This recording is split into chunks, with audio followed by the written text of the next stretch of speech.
pausa para as tretas literárias que têm acontecido na última semana. Vamos lá.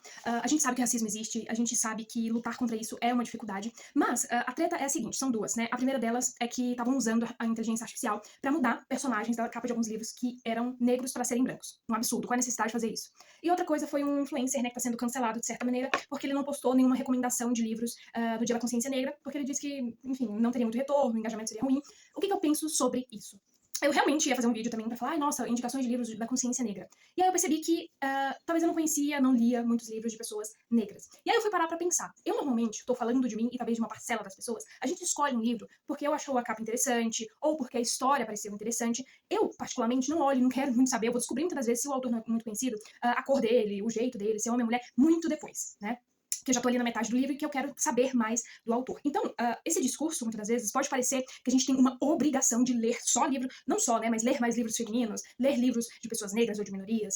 E aí eu tenho um questionamento sobre isso. A gente tem que ser muito sincero, né? A gente gosta de ler livro bom, né? E não adianta a gente simplesmente falar que precisa ler livros de um determinado grupo, de um determinado gênero.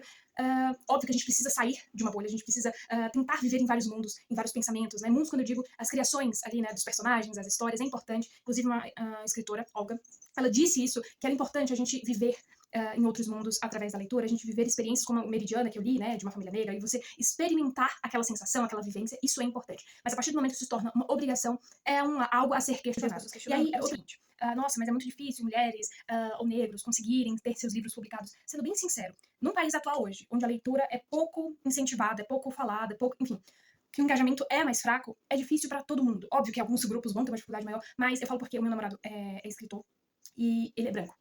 Mas ele tá tendo uma dificuldade muito grande de ter as suas histórias aceitas, tá? Então, acho que é difícil pra todo mundo. Falar que é difícil só pras mulheres ou só pra... Talvez seja generalizar demais e a gente tem que estar atento até isso, né? E outro ponto também é que a gente precisa incentivar, sim, todo tipo de leitura pra gente sair dessa bolha. Sou super a favor disso. Mas a gente precisa ser sincero com as pessoas que estão aqui. A gente precisa pegar um livro, independentemente do contexto da história, falar, caramba, isso aqui é um livro bom. A gente precisa reconhecer quando é bom, mas também saber reconhecer quando não é tão bom assim. Você, o que você acha disso? Coloca aí nos comentários e vamos aumentar o debate.